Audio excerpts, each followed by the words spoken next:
Hi hello ಸ್ನೇಹಿತರೆ, ಎಲ್ಲರಿಗೂ ನಮಸ್ಕಾರ. ವಧು ಧಾರಾವಾಹಿಯ 43ನೇ ಎಪಿಸೋಡಿಗೆ ಎಲ್ಲರಿಗೂ ಸ್ವಾಗತ. ಇವತ್ತಿನ ಸಂಚಿಕೆಯಲ್ಲಿ ಏನಾಗುತ್ತೆ ಅಂತ ನೋಡೋಣ ಬನ್ನಿ. ಅದಕ್ಕಿಂತ ಮುಂಚೆ ಯಾರೆಲ್ಲ ನನ್ನ ಚಾನಲ್ಗೆ ಇನ್ನೂ ಸಬ್ಸ್ಕ್ರೈಬ್ ಆಗಿಲ್ವೋ please to subscribe and support. Shankar ಅವ್ರು ಹೇಳ್ತಾರೆ, ಯಾರ್ಯಾರ ಹತ್ರ ಎಷ್ಟೆಷ್ಟು ದುಡ್ಡಿದೆ ಕೊಟ್ಟಿರಿ, ಮೊದಲು ಕಮಲಮ್ಮಂಗೆ ಕೊಟ್ಟು ಕಳ್ಸೋಣ, ಬಾಕಿ ದುಡ್ಡು ಕೊಡೋದಕ್ಕೆ ಟೈಮ್ ತೊಗೊಳ್ಳೋಣ, ನಮ್ಮ ಹತ್ರ ಬೇರೆ ದಾರಿನೇ ಇಲ್ಲ. ಶೋಭಾ ಅವರು, ಮೊದಲೇ ಕಮಲ ದೊಡ್ಡ ಬಜಾರಿ, ಪೂರ್ತಿ ದುಡ್ಡು ಕೊಡೋ ತನಕ ಮನೆಯಿಂದ ಹೋಗಲ್ಲ ಕಣೋ ಶಂಕರ್ ಅವರು, ಇನ್ನೊಂದ್ಸಲ ಕಾಲಿಗೆ ಬಿದ್ದರೆ ಆಯ್ತು ಬಿಡಕ್ಕ.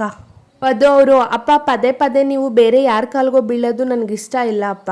ಇವಾಗೇನು ಸುಜಿತ್ ಅವ್ರ ಅಪ್ಪ ಅಮ್ಮ ಬರೋದಕ್ಕಿಂತ ಮುಂಚೆ ಕಮಲಾ ಆಂಟಿ ಇಲ್ಲಿಂದ ಹೋಗ್ಬೇಕು ಅಷ್ಟೇ ತಾನೆ. ಇವಾಗ ಒಂದು ಕೆಲಸ ಮಾಡ್ತೀನಿ, ಸುಜಿತಿಗೆ ಕಾಲ್ ಮಾಡಿಬಿಟ್ಟು ಅವ್ರಿಗೆ ನಾಳೆ ಬರೋದು ಕೇಳ್ತೀನಿ. ಗೀತಾ ಅವರು, ಮನೆಗೆ ಬಂದಿರೋ ಅದೃಷ್ಟ ಲಕ್ಷ್ಮಿನ 2 ಕೈಯಿಂದನೂ ಅಪ್ಕೊಳ್ಳೋದು ಬಿಟ್ಟು ಎಡ್ಗಾಲಿಂದ ಬೇಡ ಅಂತ ಓದಿತಿದ್ದಾಳಲ್ಲ ಬಾವ, ನೀವಾದರೂ ಸ್ವಲ್ಪ ಹೇಳಿ ಅವಳಿಗೆ. ವಧು ಅವರು, ಅದೃಷ್ಟನೇ ಅನಿಷ್ಟ ಆದರೆ ಅದನ್ನು ಉಳಿಸ್ಕೊಂಡು ಯಾವುದೇ ರೀತಿ ಪ್ರಯೋಜನ ಇಲ್ಲ ಚಿಕ್ಕಮ್ಮ.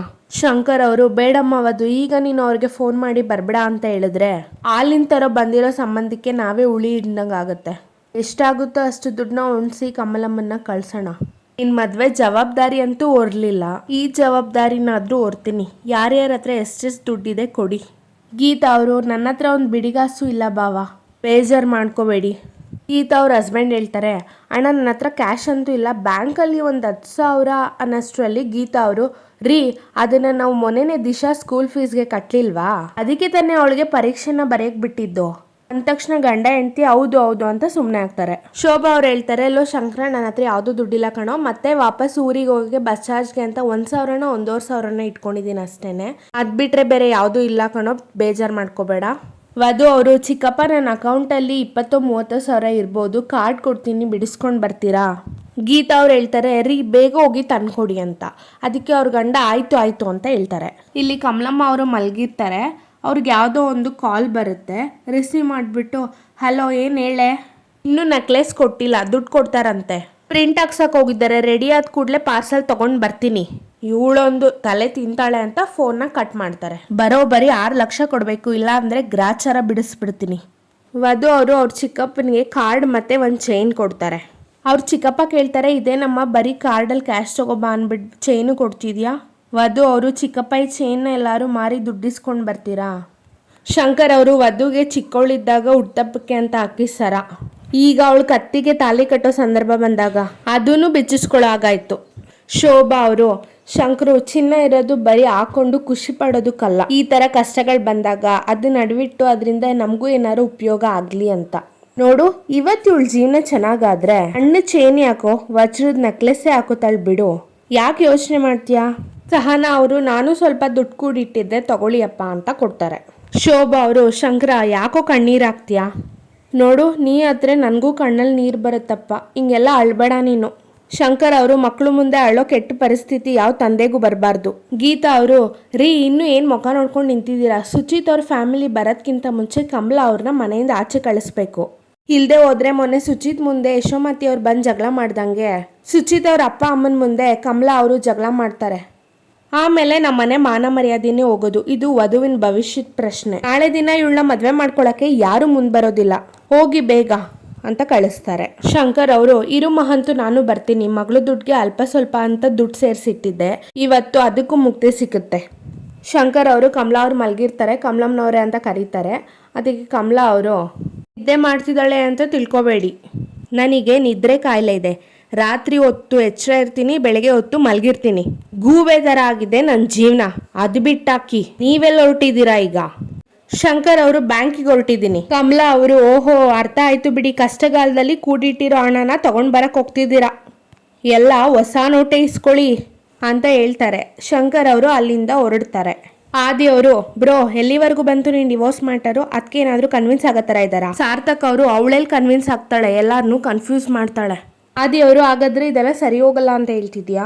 ಸಾರ್ಥಕ್ ಅವರು, ತಪ್ಪದಾರಿಲಿ ಹೋಗ್ತೀನಿ ಅಂದವ್ರಿಗೆ ಏನು ಹೇಳಿದ್ರು ವೇಸ್ಟೆ. ಆದಿ ಅವರು, ಮತ್ತೆ ನೆಕ್ಸ್ಟ್ ಏನು ಮಾಡೋದು ಬ್ರೋ. ಸಾರ್ಥಕ್ ಅವರು, ಮೊದಲು ವಧು ಅವರು ಕಾಲ್ ಮಾಡಿ ಕಂಪನಿ ಶೇರ್ ಪ್ರಿಯಾಂಕಂಗೆ ಹೋಗ್ದಿರೋ ಥರ ನೋಡ್ಕೋಬೇಕು. ಸಾರ್ಥಕ್ ಅವರು ವಧು ಅವ್ರಿಗೆ ಕಾಲ್ ಮಾಡ್ತಿರ್ತಾರೆ. ವಧು ಅವ್ರಿಗೆ ಕಾಲ್ ಬರ್ತಿದ್ರು, ಕಾಲ್ ರಿಸೀವ್ ಮಾಡಲ್ಲ, ಅವರು ನೆಕ್ಲೆಸ್ ಹುಡ್ಕೋ ಫೋನ್ ನೋಡ್ಬಿಟ್ಟು ಇಗ್ನೋರ್ ಮಾಡ್ತಾರೆ. ಅದಕ್ಕೆ ರಿಷಾ ಹೇಳ್ತಾರೆ, ಇಂಪಾರ್ಟೆಂಟ್ ಕಾಲ್ ಇದ್ರೆ ರಿಸೀವ್ ಮಾಡು ವಧು ಅಂತ. ವಧು ಅವರು, ಪರವಾಗಿಲ್ಲ ರಿಷಾ ಅಂದ್ಬಿಟ್ಟು ನೆಕ್ಲೆಸ್ ಹುಡ್ಕೋದ್ರಲ್ಲಿ ಬ್ಯುಸಿ ಆಗ್ತಾರೆ. ಅಲ್ಲಿ ಹುಡುಕಿದ್ಯಾ ಅಂತ ಕೇಳ್ತಾರೆ. ಸಾರ್ಥಕ್ ಅವರು ವಧು ಅವ್ರು ಕಾಲ್ ಪಿಕ್ ಮಾಡ್ತಿಲ್ಲ, ಮೇ ಬಿ ಅವ್ರು ಬಿಸಿ ಅನ್ಸುತ್ತೆ, ಇವತ್ತು ಸಿಗೋದ್ ಡೌಟು ಅನ್ಸುತ್ತೆ ಅವರು. ಆದಿ ಅವರು ಹಾಗಾದ್ರೆ ಇಲ್ಲೇ ನಮ್ದೊಂದು ಸೈಟ್ ಇದೆ, ಸೈಟ್ ವಿಸಿಟ್ ಕೊಡೋಣ ಹಾಗಾದ್ರೆ ಅಂತ. ಅದಕ್ಕೆ ಸಾರ್ಥಕ್ ಅವರು ಓಕೆ ಅಂತ ಹೇಳ್ತಾರೆ. ಕಮಲಾ ಅವರು ದುಡ್ಡು ತಂದಿದ್ದೀರಾ, ಕೊಡಿ ಅಂತ ಹೇಳ್ತಾರೆ. ಶಂಕರ್ ಅವರು ಕಮಲಮ್ಮ ಅವರೇ ಈಗ ಸದ್ಯಕ್ಕೆ ಅಂತ ಹೇಳ್ತಾರೆ ಅಷ್ಟೇ. ಅಷ್ಟರಲ್ಲಿ ಕಮಲಾ ಅವರು ನಿಮ್ ಮುಖ ನೋಡಿದ್ರೇನೆ ಗೊತ್ತಾಗ್ತಿದೆ ದುಡ್ಡು ಕಮ್ಮಿ ಇದೆ ಅಂತ. ಶಂಕರ್ ಅವರು ಈಗ ಸದ್ಯಕ್ಕೆ 2.5 ಲಕ್ಷ ತಂದಿದ್ದೀನಿ, ಇರೋದು ಬರೋದು ಎಲ್ಲ ಸೇರಿಸಿ ತಂದಿದ್ದೀನಿ, ಉಳಿದಿದ್ದನ್ನ ಇನ್ನೊಂದು 2-3 ದಿವಸದಲ್ಲಿ ತಲುಪಿಸ್ತೀನಿ, ಇದನ್ನ ತಗೊಂಡೆ ಹೋಗಿ ಕಮಲಮ್ಮ ಅವರೇ. ಕಮಲಾ ಅವರು ಗತಿ ಇಲ್ದದವ್ರನ್ನ ಅರಮನೆ ಸಿಂಹಾಸನದಲ್ಲಿ ಕುತ್ಕೊಳ್ಳಿ ಅನ್ನಂಗಾಯ್ತು ನಿಮ್ ಕತೆ. ಏನೋ ಪಾಪ ನಿಮ್ ಮಗಳು ಮದ್ವೆಗೆ ಅಂತ ನೆಕ್ಲೆಸ್ ಕೊಟ್ರೆ ಅದನ್ನು ಕಳ್ದಾಕಿ ದುಡ್ಡು ಕೊಡದೆ ಸತಾಯಿಸ್ತಿದ್ದೀರಾ. ನನ್ನ ಶಾಪನೇ ನಿಮ್ಮ ಮಗಳು ಮದ್ವೆಗೆ ತಗಳುತ್ತೆ, ನೋಡ್ತಾ ಇರಿ. ಶಂಕರ್ ಅವರು ಅಯ್ಯೋ ದಯವಿಟ್ಟು ಆಗಲ್ಲ ಶಾಪ ಹಾಕ್ಬೇಡಿ ಕಮಲಮ್ಮನವ್ರೆ, ಈಗ ಸದ್ಯಕ್ಕೆ ಇದನ್ನು ತಗೊಂಡು ಹೊರಡಿ, ಬಾಕಿ ದುಡ್ಡನ್ನ ನಾನು ತಂದು ಕೊಡ್ತೀನಿ. ಮೋಸ ಮಾಡೋ ಜನ ಅಲ್ಲ ನಾವು, ಸ್ವಾಭಿಮಾನ ಇರೋರು. ಕಮಲಾ ಅವರು ಸ್ವಾಭಿಮಾನ ಇದ್ದಿದ್ರೆ ನನ್ನ ನೆಕ್ಲೆಸ್ನ ಇಸ್ಕೋತಿರ್ಲಿಲ್ಲ ಬಿಡಿ. ನಿಮ್ಮಂಥವ್ರ ಬುದ್ಧಿ ಏನು ಅಂತ ಇವತ್ತು ಗೊತ್ತಾಯ್ತು. ಇನ್ಮೇಲೆ ನಿಮಗೂ ನನಗೂ ಯಾವುದೇ ರೀತಿ ಸಂಬಂಧ ಇಲ್ಲ, ನೀವ್ಯಾರೋ ನಾನು ಯಾರೋ. ಈಗಲೇ ಹೋಗಿ ಪೊಲೀಸ್ ಅವ್ರನ್ನ ಕರ್ಕೊಂಡು ಬಂದು ದುಡ್ಡು ಹೇಗೆ ವಸೂಲಿ ಮಾಡ್ತೀನಿ ಅಂತ ನೋಡ್ತಾ ಇರಿ. ಅಲ್ಲಿಂದ ಕಮಲಾ ಅವರು ಹೊಟ್ಟೋಗ್ತಾರೆ. ವಧು ಅವರು ಮತ್ತೆ ಶಂಕರ್ ಅವರು ಕಮಲಾ ಅವರೇ ಅಂತ ಕರಿತಾ ಇರ್ತಾರೆ. ಶೋಭಾ ಅವರು ಅಯ್ಯೋ ದೇವ್ರೆ, ಪೊಲೀಸ್ ಅವ್ರನ್ನ ಕರ್ಕೊ ಬರ್ತೀನಿ ಅಂತ ಹೋಗ್ತಾ ಇದ್ದಾಳಲ್ಲೋ ಇವಳು, ಹೋಗೋ ದಾರಿನಲ್ಲೇ ಏನಾದ್ರೂ ಆಕ್ಸಿಡೆಂಟ್ ಆಗಿ ಸತ್ತೋಗ್ಬಾರ್ದಿತ್ತ ಇವಳು. ಇಲ್ಲಿ ಸುಜಿತ್ ಅವರು ವಧು ಅವ್ರ ಮನೆಗೆ ಅಪ್ಪ ಅಮ್ಮನ ಕರ್ಕೊಂಡು ಹೋಗ್ತಿರೋದ್ರ ಬಗ್ಗೆ ಪ್ರಿಯಾಂಕಾ ಮೇಡಮ್ಗೆ ತಿಳಿಸ್ಬೇಕು, ಇಲ್ಲ ಅಂದ್ರೆ ಅದಕ್ಕೂ ಬಯಸ್ಕೋಬೇಕಾಗುತ್ತೆ. ಬಿಸಿ ಬರ್ತಿದೆ, ಮೇ ಬಿ ಅವರೇ ಮಾಡ್ಬೋದು. ಇಲ್ಲಿ ರಿಷಾ ವಧು ನೀನ್ ಲಾಯರ್ ಅಲ್ವಾ, ಪೊಲೀಸ್ ಬರ್ದಿರೋ ತರ ಏನಾದ್ರೂ ಮಾಡು, ಇಲ್ಲ ಅಂದ್ರೆ ನೀನೇ ಕಮಲಾ ಆಂಟಿ ಮೇಲೆ ಕೇಸ್ ಹಾಕು. ವಧು ಅವರು ತಪ್ಪು ನಮ್ ಕಡೆ ಇಟ್ಕೊಂಡು ಅವ್ರನ್ನ ದೂಷಿಸೋದು ಸರಿ ಅಲ್ಲ ದಿಶಾ, ಹಾಗೆಲ್ಲ ಅವ್ರ ಮೇಲೆ ಕೇಸ್ ಹಾಕೋಕ್ಕಾಗಲ್ಲ. ದಿಶಾ ಹಾಗಾದ್ರೆ ನಮ್ಮೇಲೆ ಕೇಸ್ ಹಾಕ್ತಾರ ಅವರು? ಗೀತಾ ಅವರು ಅಲ್ವೇ ವಧು, ಅದೇನೋ ಆಂಟಿಸೆಪ್ಟಿಕ್ ಬೇಲ್ ಅಂತ ಹೇಳ್ತಾರಲ್ಲ ಅದನ್ನ ರೆಡಿ ಮಾಡ್ಕೋ. ವಧು ಅವರು ಅದನ್ನೆಲ್ಲ ಇವಾಗ ಸಡನ್ ಆಗಿ ಮಾಡಕ್ ಆಗಲ್ಲ ಚಿಕ್ಕಮ್ಮ, ಆಮೇಲೆ ಮನೇಲಿ ಕುತ್ಕೊಂಡು ಮಾಡ್ಕೊಳಕ್ ಆಗಲ್ಲ, ಅದಕ್ಕೆಲ್ಲ ತುಂಬಾ ಪ್ರೊಸೀಜರ್ ಇದೆ. ಶೋಭಾ ಅವರು ನಮ್ಮ ವಂಶದಲ್ಲಿ ಇದುವರೆಗೂ ಯಾರು ಪೊಲೀಸ್ ಸ್ಟೇಷನ್ ಮೆಟ್ಲು ಹತ್ತಿರ್ಲಿಲ್ಲ, ಆದ್ರೆ ಇವತ್ತು ಪೊಲೀಸ್ ಅವರೇ ಮನೆಗೆ ಬರೋಂಗ್ ಆಗಿದೆ. ಅಯ್ಯೋ ದೇವ್ರೆ, ಇನ್ನು ಈ ಕಣ್ಣಿಂದ ಏನೇನ್ ನೋಡ್ಬೇಕೋ ಏನೋ. ಕಮಲಮ್ಮನವರು ಪೊಲೀಸ್ ಜೊತೆ ಬರ್ತಾರೆ. ಪೊಲೀಸ್ನ ಕರ್ಕೊಂಡು ಬಂದು ವಧು ಕಡೆ ಕೈ ತೋರಿಸಿ ಇವರೇನೆ ನನ್ನ ನೆಕ್ಲೆಸ್ ಕೊಡ್ಬೇಕಾಗಿರೋರು ಅಂತ ಹೇಳ್ತಾರೆ. ನನ್ನ ನೆಕ್ಲೆಸ್ ಇಸ್ಕೊಂಡು ಆಟ ಆಡಿಸ್ತಿದ್ದಾಳೆ, ಇವಳಿಗೆ ಮನೆಯವರೆಲ್ಲ ಸೇರ್ಕೊಂಡು ಸಾಥ್ ಕೊಡ್ತಿದ್ದಾರೆ. ಶಂಕರ್ ಅವರು ಇಷ್ಟು ಚಿಕ್ಕ ವಿಷಯಕ್ಕೆ ಪೊಲೀಸ್ ಅವ್ರನ್ನ ಕರ್ಕೊಬರೋದೇನಿತ್ತು ಕಮಲಮ್ಮನವ್ರೆ, ಸ್ವಲ್ಪ ದಿನ ಟೈಮ್ ಕೊಡಿ, ನಾನೇ ಎಲ್ಲ ಕ್ಲಿಯರ್ ಮಾಡ್ತೀನಿ ಅಂತ ಹೇಳಿದ್ನಲ್ಲ. ಕಮಲಮ್ಮ ಅವರು ನೀವು 6 ಲಕ್ಷ ಕೊಡೋ ತನಕ ನನ್ನ ಅವಸ್ಥೆ ಏನಾಗಿರುತ್ತೆ ಅಂತ ಯಾರಿಗ್ ಗೊತ್ತು. ಶೋಭಾ ಅವರು ನೋಡಮ್ಮ, ನನ್ನ ತಮ್ಮ ಕೊಟ್ಟ ಮಾತನ್ನ ಯಾರಿಗೂ ತಪ್ಪಲ್ಲ, ನಿಜವಾಗ್ಲೂ ನಿನ್ ದುಡ್ಡನ್ನ ತೀರಿಸ್ತಾನೆ, ನೀವಾದ್ರೂ ಸ್ವಲ್ಪ ಹೇಳಿ ಇನ್ಸ್ಪೆಕ್ಟರ್ ಸಾಹೇಬ್ರೆ. ಪೊಲೀಸ್ ಅವ್ರು ಹೇಳ್ತಾರೆ ನಾನಿಲ್ಲಿ ಬಂದಿರೋದು ಮಧ್ಯಸ್ಥಿಕೆ ಕೆಲಸ ಮಾಡೋದಕ್ಕಲ್ಲ, ವಧು ಮೇಲೆ ಚೀಟಿಂಗ್ ಕೇಸ್ ಕಂಪ್ಲೇಂಟ್ ಆಗಿದೆ, ಅವ್ರನ್ನ ಕರ್ಕೊಂಡು ಹೋಗಕ್ ಬಂದಿರೋದು. ವಧು ಅವರು ಕಂಪ್ಲೇಂಟ್ ರಿಜಿಸ್ಟರ್ ಆದ್ಮೇಲೆ ನನಗೆ ನೋಟಿಸ್ ಕಳಿಸ್ದೆ, ನನ್ನ ಹೇಗೆ ಅರೆಸ್ಟ್ ಮಾಡ್ತೀರಾ ಇನ್ಸ್ಪೆಕ್ಟರ್? ಪೊಲೀಸ್ ಅವರು ಅದನ್ನೆಲ್ಲ ನೀನ್ ಕೋರ್ಟಲ್ಲಿ ಮಾತಾಡ್ಕೊಳಮ್ಮ, ನಿನ್ ಮೇಲೆ ಕಂಪ್ಲೇಂಟ್ ಬಂದಿದೆ, ನಾವು ಅರೆಸ್ಟ್ ಮಾಡ್ತಿದೀವಿ ಅಷ್ಟೇ. ವಧು ಅವರು ನಾನೊಬ್ಳು ಲಾಯರ್ ಅನ್ನೋದನ್ನ ಮರಿಬೇಡಿ ಇನ್ಸ್ಪೆಕ್ಟರ್. ಪೊಲೀಸ್ ಅವರು ನೀನ್ ಲಾಯರ್ ಗಿರಿ ಎಲ್ಲ ನನ್ನ ಹತ್ರ ಬೇಡಮ್ಮ, ಫಸ್ಟ್ ಸ್ಟೇಷನ್ ಬಾ, ಅಲ್ಲಿಂದ ಕೋರ್ಟ್ಗೆ ಪ್ರೊಡ್ಯೂಸ್ ಮಾಡ್ತೀವಿ, ಅಲ್ಲೇನಾಗುತ್ತೆ ಅಂತ ನೋಡೋಣ ಬಾ. ಏನ್ರಿ ಮುಖ ನೋಡ್ತಿದ್ದೀರಾ, ಕರ್ಕೊ ಬನ್ರಿ ಅವ್ರನ್ನ ಅಂತ ಪೊಲೀಸ್ ಅವ್ರು ಹೇಳ್ತಾರೆ. ದಿಶಾ ಪ್ಲೀಸ್, ವಧು ಅವ್ರದ್ದು ಏನು ತಪ್ಪಿಲ್ಲ, ಅವಳು ಏನು ತಪ್ಪು ಮಾಡಿಲ್ಲ, ಪ್ಲೀಸ್ ಅವಳನ್ನ ಕರ್ಕೊಂಡು ಹೋಗ್ಬೇಡಿ. ಶಂಕರ್ ಅವ್ರು ಹೇಳ್ತಾರೆ ಸರ್ ಇದ್ರಲ್ಲಿ ನನ್ನ ಮಗಳದ್ದು ಏನು ತಪ್ಪಿಲ್ಲ, ಒಡವೆ ಮತ್ತೆ ದುಡ್ಡು ಕೊಡ್ತೀನಿ ಅಂತ ಒಪ್ಕೊಂಡಿರೋದು ನಾನು, ನೀವು ನನ್ನನ್ನು ಅರೆಸ್ಟ್ ಮಾಡಿ. ಅದು ಅವರು ಅಪ್ಪ ನೀವು ಸ್ವಲ್ಪ ಸುಮ್ನಿರಿ, ಕಮಲಾ ಆಂಟಿ ಕಂಪ್ಲೇಂಟ್ ಕೊಟ್ಟಿರೋದು ನನ್ನ ಮೇಲೆ, ವಿಚಾರಣೆ ಎದುರಿಸಬೇಕಾಗಿರೋರು ನಾನು, ನೀವ್ಯಾಕೆ ಸ್ಟೇಷನ್ಗೆ ಹೋಗ್ತೀರಾ? ಪೊಲೀಸ್ ಅವರು ಹೌದು ಸರ್, ಕಂಪ್ಲೇಂಟ್ ರಿಜಿಸ್ಟರ್ ಆಗಿರೋದು ನಿಮ್ಮ ಮಗಳ ಮೇಲೆ, ಅದಕ್ಕೆ ಅವ್ರನ್ನೇ ಅರೆಸ್ಟ್ ಮಾಡ್ಬೇಕಾಗಿರೋದು. ಶೋಭಾ ಅವರು ಸಾಹೇಬ್ರೆ ಮದ್ವೆ ಆಗ್ಬೇಕಾಗಿರೋ ಹುಡುಗಿ ಅವಳು, ನೀವು ಅವಳನ್ನ ಈಗ ಹೇಳ್ಕೊಂಡು ಹೋದ್ರೆ ಅವಳ ಕತೆ ಏನಾಗಬೇಕು, ನೀವೇ ಸ್ವಲ್ಪ ಯೋಚನೆ ಮಾಡಿ. ಪೊಲೀಸ್ ಅವ್ರು ಹೇಳ್ತಾರೆ ಈ ಭಯ ಇವ್ರ ಹತ್ರ ವ್ಯವಹಾರ ಮಾಡೋಕ್ಕಿಂತ ಮುಂಚೆ ಇರಬೇಕಾಗಿತ್ತು, ಈಗ ಯೋಚನೆ ಮಾಡಿದ್ರೆ ನಾವೇನ್ ಮಾಡೋಣ, ಹೇಳ್ಕೊಂಡು ಬನ್ನಿ. ಇಲ್ಲಿ ವೀಕ್ಷಿ ಅವರು ಆದಿಯವ್ರ ರೂಮಿಗೆ ಬಂದು ವಾವ್ ಆದಿ ರೂಮ್ನ ಎಷ್ಟೊಂದು ಕ್ಲೀನಾಗಿ ಇಟ್ಕೊಂಡಿದ್ಯಾ, ಚೆನ್ನಾಗಿ ಇಟ್ಕೊಂಡಿದ್ಯಾ, ಡೋಂಟ್ ವರಿ, ನಾನು ಮದುವೆ ಆದ್ರೂ ಇದೇ ಥರ ಇಟ್ಕೋತೀನಿ, ಹೇಗಿದ್ರು ಈ ರೂಮ್ ನಂದೇ ಆಗುತ್ತಲ್ವಾ, ಆದರೆ ಇದೆಲ್ಲ ಹೇಳ್ದಷ್ಟು ಈಸಿನಾ, ಬಿಕಾಸ್ ಆದಿಗೆ ನಾನೇ ರುಕ್ಸ್ ಅಂತ ಗೊತ್ತಿಲ್ವಲ್ಲ, ಎಷ್ಟು ದಿನ ಅಂತ ಐಡೆನ್ಸಿ ಕಾಡಕ್ಕಾಗುತ್ತೆ, ಇವತ್ತೆಲ್ಲ ನಾಳೆ ಸತ್ಯ ಆದಿಗೆ ಗೊತ್ತಾಗ್ಲೇಬೇಕಲ್ಲ, ಆಗ ಇದನ್ನ ಅವ್ನು ಹೇಗೆ ರಿಸೀವ್ ಮಾಡ್ಕೋತಾನೆ, ನಾನೇ ರುಕ್ಸ್ ಅಂತ ಖುಷಿಯಿಂದ ಅಕ್ಸೆಪ್ಟ್ ಮಾಡ್ಕೋತಾನ, ಇಲ್ಲ ಅಂದ್ರೆ ನೀನನ್ನ ನನ್ನ ರುಕ್ಸ್ ಅಂತ ಯಾವತ್ತೂ ಒಪ್ಕೊಳಕ್ ಆಗಲ್ಲ ಅನ್ಬಿಟ್ರೆ ಆಗ ಏನ್ ಮಾಡ್ಲಿ. ಅಷ್ಟರಲ್ಲಿ ಕಾಮಾಕ್ಷಿ ಅವ್ರು ಬಂದು ಯಾವುದೇ ಕಾರಣಕ್ಕೂ ನಾನು ಇದಕ್ಕೆ ಒಪ್ಪಲ್ಲ. ವೀಕ್ಷಿ ಅವರು ಅತ್ತೆ ನಾನು ಆದಿ. ಕಾಮಾಕ್ಷಿ ಅವರು ವಿತೌಟ್ ಪರ್ಮಿಷನ್ ನೀನು ಫಸ್ಟ್ ಆಫ್ ಆಲ್ ಆದಿ ರೂಮಿಗೆ ಬಂದಿದ್ದೆ ತಪ್ಪು, ಅವನು ನನ್ನ ಮಗ, ನಿನ್ ಥರ ದಿಕ್ಕು ದೆಸೆ ಇಲ್ದಿರೋನಲ್ಲ, ನಿನಗೆ ಅಂತ ಈ ಮನೆಯಲ್ಲಿ ಒಂದು ರೂಮ್ ಇದೆ ತಾನೆ. ವೀಕ್ಷಿ ಅವರು ಇದೆ ಅತ್ತೆ. ಕಾಮಾಕ್ಷಿ ಅವರು ಆ ರೂಮು ನಿನ್ಗೆ ಪರ್ಮನೆಂಟ್ ಆಗಿ ಸೇರದೆ ಇದ್ರು ಟೆಂಪ್ರವರಿಗಾರು ಇರಬೇಕು ತಾನೆ. ವೀಕ್ಷಿ ಅವರು ಏನತ್ತೆ ಇದು ಪರ್ಮನೆಂಟು ಟೆಂಪ್ರವರಿ ಅಂತ ಹೇಳ್ತಿದ್ದೀರಾ? ಕಾಮಾಕ್ಷಿ ಅವರು ನೀನ್ ಯಾವತ್ತು ಈ ಮನೆಗೆ ಟೆಂಪ್ರವರಿ ಅನ್ನೋದನ್ನ ಮರಿಬೇಡ, ನೀಗಾಗ್ಲಿ ನಿಮ್ಮ ಅಪ್ಪ ಅಮ್ಮನ್ಗಾಗ್ಲಿ ಮನೆ ಮೇಲೆ ಯಾವುದೇ ರೀತಿಯಾದ ಹಕ್ಕಿಲ್ಲ, ಇನ್ನೊಂದ್ಸಲ ನನ್ನ ಮಗನ ರೂಮಿಗೆ ಕಾಲಿಡದಲ್ಲ ಕಣ್ಣು ಆಯಿಸ್ಬಾರ್ದು, ಅರ್ಥ ಆಯ್ತಾ ನಿಂಗೆ? ವೀಕ್ಷಿ ಅವರು ಸರಿ ಅತ್ತೆ. ಕಾಮಾಕ್ಷಿ ಅವರು ಸರಿ ಅಲ್ಲ, ಸಾರಿ ಕೇಳ್ಬೇಕು. ದೀಕ್ಷಿ ಅವರು ಸಾರಿ ಅಂತ ಕೇಳ್ಬಿಟ್ಟು ಹೋಗ್ತಾ ಇರ್ತಾರೆ. ಕಾಮಾಕ್ಷಿ ಅವರು ನಿಂತ್ಕೋ, ನನ್ ಮಗನ್ ರೂಮ್ಗೆ ಏನಕ್ ಬಂದಿದೆ ನೀನು?